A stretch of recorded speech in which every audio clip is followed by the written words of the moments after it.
Bonjour et bienvenue dans ce nouveau tutoriel concernant le logiciel Awacor. Nous allons voir aujourd'hui dans ce nouveau chapitre comment créer un automate. Maintenant que nous avons configuré le logiciel, que nous avons créé un projet, on va voir comment l'alimenter. La première des choses à faire, c'est de créer un automate parce que c'est la source même de toutes vos données. Alors, par automate, ou PLC ou API, selon comment vous l'appelez, et surtout dans quelle langue vous allez afficher le logiciel, il faut voir là en fait une source de données. Ce n'est pas obligatoirement un automate qui peut être géré par le logiciel, mais également une dalle tactile ou un enregistreur, un data logger, éventuellement des petits équipements qui autonomes peuvent être compatibles avec des protocoles de communication comme Modbus et que le logiciel va pouvoir aller chercher. Donc quand on dit on va créer et rajouter un automate, ce n'est pas forcément un automate dans le pur sens du terme, mais tout simplement il faut le voir comme une source de données. Donc nous sommes sur notre projet et comme vous pouvez le voir à gauche, nous avons une arborescence qui s'est créée automatiquement. Mais comme vous pouvez le constater, tout est vide et c'est normal, nous n'avons créé encore aucune ressource, à commencer par les fameux automates en question. Ici, vous allez faire un double clic sur la ligne API, qui peut prendre un autre nom selon la langue dans laquelle vous avez affiché le logiciel. On fait un double clic et on a un nouvel onglet qui s'affiche. Vous allez commencer à être familier avec ces onglets. Ils sont tous architecturés de la même manière, c'est-à-dire donc une table à gauche, le détail à droite et quelques boutons qui vous aident à créer, dupliquer, effacer, rafraîchir, etc. Donc nous allons maintenant créer ensemble un nouvel automate et donner les valeurs, je dirais, les plus standards. Ensuite, sous ce tutoriel, il y en aura d'autres qui vont venir, qui vont plutôt détailler les protocoles de ces automates, car on va faire des chapitres séparés. Il y a tellement de choses à dire de ce côté-là. On clique sur le bouton plus. Le logiciel nous propose un nom d'automate. On va le remplacer en surveillance PLC1. Je l'appelle tout simplement surv PLC1. Vous remarquerez que par défaut, l'automate n'est pas actif. C'est-à-dire que par inactif, on entend par là que le serveur de communication qui tourne en tâche de fond ne va pas en tenir compte pour l'instant. Tous les automates, tous les équipements qui sont déclarés comme inactifs sont volontairement oubliés dans la scrutation et dans les tâches de script automatique. Vous pouvez en créer autant que vous voulez et les laisser en inactif. Ils ne gênent absolument pas au déroulement de votre projet et au déroulement de votre process. On va l'activer une fois la création terminée. On peut indiquer bien entendu un commentaire dans lequel vous allez pouvoir mettre ce que vous voulez. Vous remarquerez également que vous avez droit à l'enrichissement de caractères et qui vous permet de faire une petite présentation par exemple. Mais ici vous pouvez déclarer éventuellement la finalité de l'automate, sa localisation, etc. Deuxième chapitre, après l'identification, nous avons la connexion. Dans la connexion, c'est là que l'on va indiquer quel est le protocole qui est utilisé. Donc par défaut, vous êtes sur aucun protocole, mais vous avez actuellement le protocole Modbus TCP, Modbus RTU, SNMP et fichier hors ligne. D'autres protocoles vont venir par la suite. Ce sont des choses qui vont se rajouter au fur et à mesure des différentes versions d'Awacor. Et pour l'instant, on va travailler sur les protocoles, je dirais, les plus standards dans l'industrie, ce que l'on trouve le plus couramment. Lorsque vous êtes sur aucun protocole, là c'est un automate, c'est une source de données clairement qui est vide. On va choisir par exemple le protocole Modbus TCP et c'est celui-là que l'on va décrire aujourd'hui. Il y a également un Modbus RTU qui lui fonctionne plutôt par port série, qui peut être un port RS232 ou un port RS485 ou passant par des convertisseurs USB, vu qu'aujourd'hui les ordinateurs ont tous perdu leur port de communication habituel que l'on avait avant sur des DB9. On passe maintenant plutôt sur de l'USB et des adaptateurs, mais ça fonctionne exactement de la même manière. Donc on va décrire le protocole Modbus TCP, par exemple. Pour cela, on va indiquer pour notre automate son adresse IP. Alors on sait qu'on en a un en 192.161.1.101. Le port de communication, comme nous avons choisi du Modbus TCP, implicitement, il nous sort du 502. Si pour des raisons de mélange d'architecture et de multiplication d'automates dans votre système de fonctionnement, vous avez dû changer et réadapter des numéros de port sur les automates, ici, il faudra renseigner ces valeurs. Si vous n'avez rien changé à la configuration initiale de votre automate en Modbus TCP, il est obligatoirement en port 502. Donc ne touchez pas à ce paramètre, à part si vous en avez vraiment besoin. Le numéro de station également, ça c'est quelque chose que vous configurez dans l'automate également. Il faudra mettre exactement la même valeur ici pour que cela puisse communiquer. Si vous n'avez rien touché de ce côté-là sur votre automate, ne touchez pas à cette valeur, elle fonctionnera aussi. Enfin, vous avez une valeur de timeout qui est exprimée en secondes, ici 10 par défaut, ce qui veut dire que lorsqu'une requête est envoyée à l'automate, si au bout de 10 secondes on n'a pas de retour, on considère que l'automate est déconnecté ou qu'il y a un souci dans la communication, dans le transport de données, on retente une connexion et ainsi de suite. Ça va se faire de manière totalement automatique et transparente pour vous. Pour tester si votre automate est bien présent, car là il s'agit d'une connexion par Ethernet, on a la possibilité donc de cliquer sur Ping ICMP.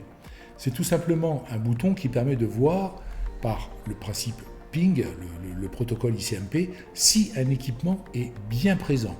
Attention, il s'agit tout simplement d'un test de présence. Je pourrais très bien par exemple ici mettre l'adresse IP d'une imprimante en réseau. Le ping va fonctionner de la même manière. Ce n'est pas pour autant que l'imprimante en réseau ou le photocopieur est un équipement Modbus. Ça n'a rien à voir.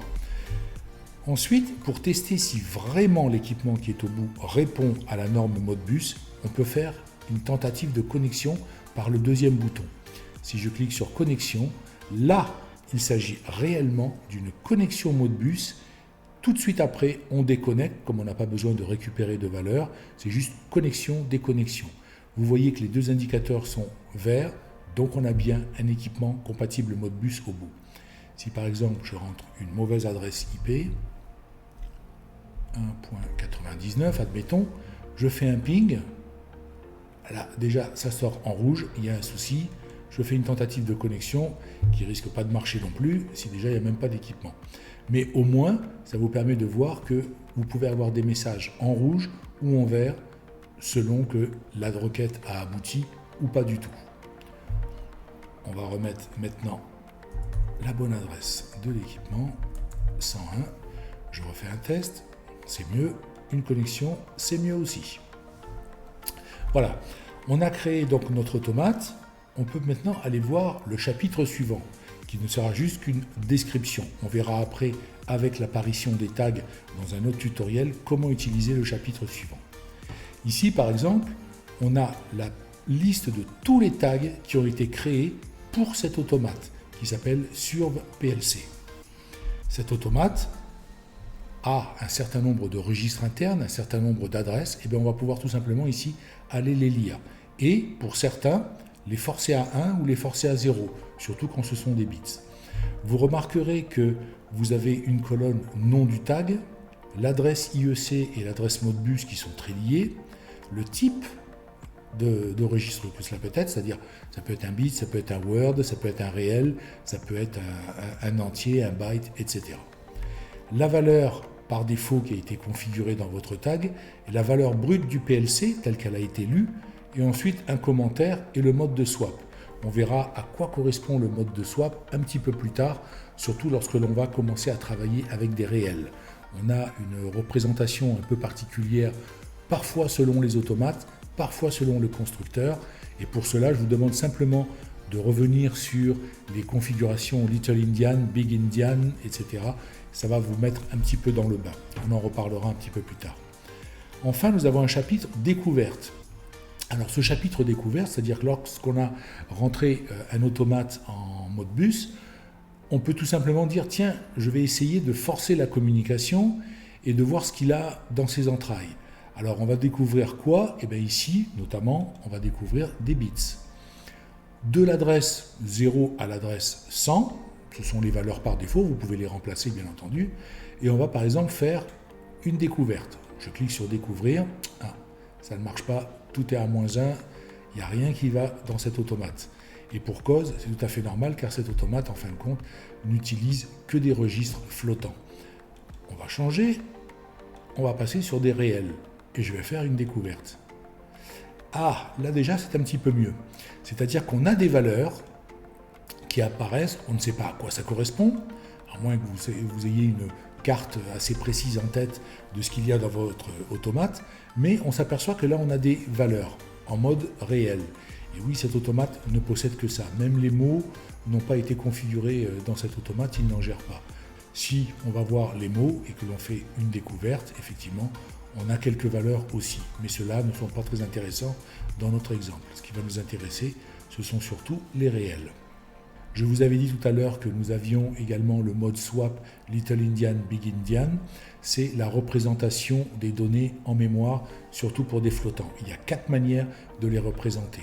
Sachant que les flottants peuvent être sur 4 octets, nommés A, B, C, D. Dans certains automates, ils peuvent être représentés A, B, C, D. Dans d'autres, au moment de la transmission, c'est C, D, A, B. Dans d'autres, c'est B, A, D, C. Et dans d'autres, c'est DCBA, carrément à l'inverse. Donc, il suffit de savoir comment votre automate est configuré.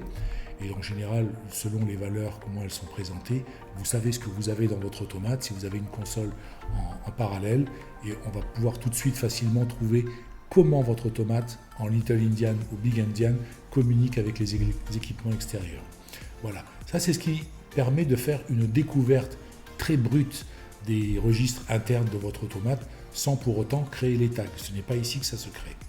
Ici, c'est une vision de tous les tags de cet automate, la connexion, les protocoles et son identification. Vous remarquerez également que vous avez un bouton ici qui permet de dupliquer l'enregistrement sélectionné. Donc lorsque vous avez un automate et que vous voulez en refaire un similaire avec une configuration très proche, bien entendu, une adresse IP différente, il faudra changer le nom également. Vous pouvez tout simplement cliquer sur ce bouton pour créer un duplicata de l'automate. Donc on l'a ici, qui s'appelle automatiquement copy, dans lequel on peut modifier bien entendu le nom. Et là, vous allez obligatoirement modifier l'adresse IP pour éviter qu'il y ait des conflits d'adresse IP. Mais on peut comme ça créer autant d'automates que vous voulez, enfin du moins que votre PC peut en supporter. Je vais supprimer cet automate inutile, c'était juste un petit essai, voilà. Voilà ce qui met fin à la création de l'automate. Vous remarquerez que à gauche, dans API, au niveau de l'arborescence, vous avez un entre parenthèses, ce qui veut dire que vous avez maintenant un équipement. Vous remarquerez aussi que cet équipement s'appelle Surv PLC1, c'est bien le nom que l'on a donné à notre automate, mais il est en rouge, ce qui explique tout simplement qu'il est inactif. Si je regarde maintenant l'architecture, je remarque effectivement mon projet qui est en fait la racine, le réseau que nous avons configuré et un automate qui a été créé avec cette adresse suivie du port, mais qui est en rouge parce qu'il est actuellement inactif. Voilà qui met un terme à ce tutoriel extrêmement simple pour savoir comment créer une source de données, que ce soit un automate, une dalle tactile, un data logger ou autre. Et je vous invite à passer sur les tutoriels suivants pour connaître les autres protocoles. Même si la liste des protocoles va s'enrichir au fur et à mesure, nous ferons des tutoriels séparément pour chacun d'eux. Merci.